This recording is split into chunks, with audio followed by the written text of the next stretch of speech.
Hey Colton, how's it going?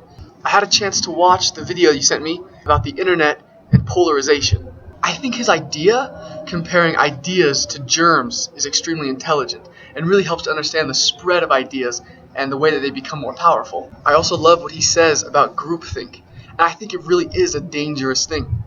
If we never talk to anybody who has a different opinion, if we're never exposed to anything that contradicts us, we never improve, we never think of anything new. We just continually perpetuate and strengthen our own ideas. In my English class, we were talking about how people come to define themselves and how self-perception is really integral in the decision-making process. And what they did was they did a phone survey. Now, noted, anyone who actually goes through with a phone survey is super weird, so I really don't think the results of phone surveys can be trusted because they represent the weird, lonely people of society.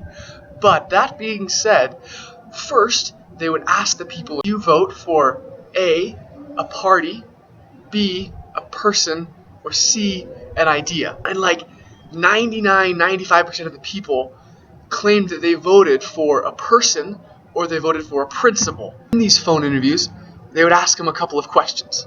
What is your stance on economic issues? What do you think about gay marriage? What do you think about American foreign policy? Do you think the public school systems are succeeding? And then at the end, they would present them with a list of candidates and they would ask them who they would vote for. When faced with a list of potential candidates, nobody asked the questions that seemed to matter. Nobody asked, what's his stance on education? What's his stance on climate change? What's her opinion on fiscal policy? Instead, all they thought to ask was, which one's the Republican? Which one's the Democrat? So here we have people who all like 5 minutes before claimed that they voted on people and principles, but just proved through their questions that they only care about the party. I was trying to think of some of the reasons maybe why we are like this. Why as people we vote political parties rather than really voting on principles the way that we claim to. Number one, people are just lazy. It's easier for me to say, oh, I am a Republican. Oh, I am a Democrat. Oh, I am a Green Party, whatever. Number two, I think that all of us are just really uninformed. And it makes it easier to follow a party or to follow an organization or to follow a news feed than it is to actually do our own research. Number three, I think that all of us are really emotional, and worse, we're really prideful. And discussions about politics and policy become more about pride and whose team is better. I meet people who are crazy sports fans of UCLA or of the Dodgers or whoever, and it doesn't matter how good their team is. It doesn't matter how bad their team is. It doesn't matter what's going on. They will fight to the death for the team that they support. When it comes to politics, it's stupid. You can't say, I'm a Republican and all my family's been Republican, so regardless of how stupid our decision is, I'm going to fight to the death about this. I feel that the problem comes from the American two-party system that we have.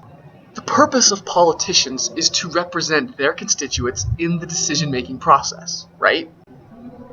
Putting it simply, the two-party system fails at doing that. Americans are diverse. Tons of religious backgrounds, tons of ethical backgrounds, tons of different education, tons of ethnicities, tons of races, tons of socioeconomic standards. We're all different people.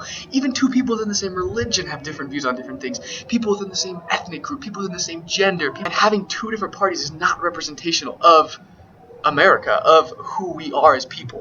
When you have a two-party system, it creates an us against them kind of a feel. You're either with us or you're against us. And as we learned so poignantly in Star Wars Episode 3, only Siths deal in absolutes. The American two-party system is run by Siths.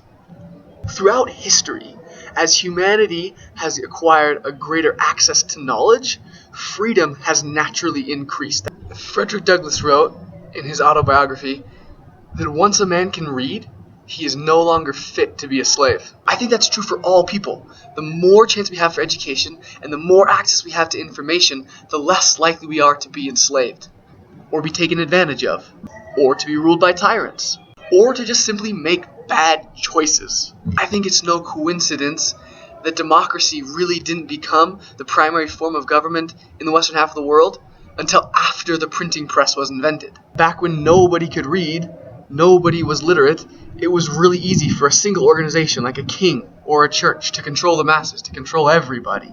If that's true, You would think that things like the internet would allow for maximum amounts of freedom. Things like the internet would allow for maximum amounts of liberty because they allow for maximum amounts of education and maximum amounts of information. The problem is that when the internet does become so polarized, it doesn't allow for free discourse. It fails at facilitating education, and it fails at providing information. It's not the internet's fault, it's our fault for allowing it to happen. The more we get sucked into groupthink and polarization, the less opportunities we have at really being aware and really being educated. It's almost like society starts to digress, starts to become less educated, therefore starts to become less free. Well, hey man, this video is probably already long enough. Let me know what you think. See ya. I don't know, I'm just rambling now.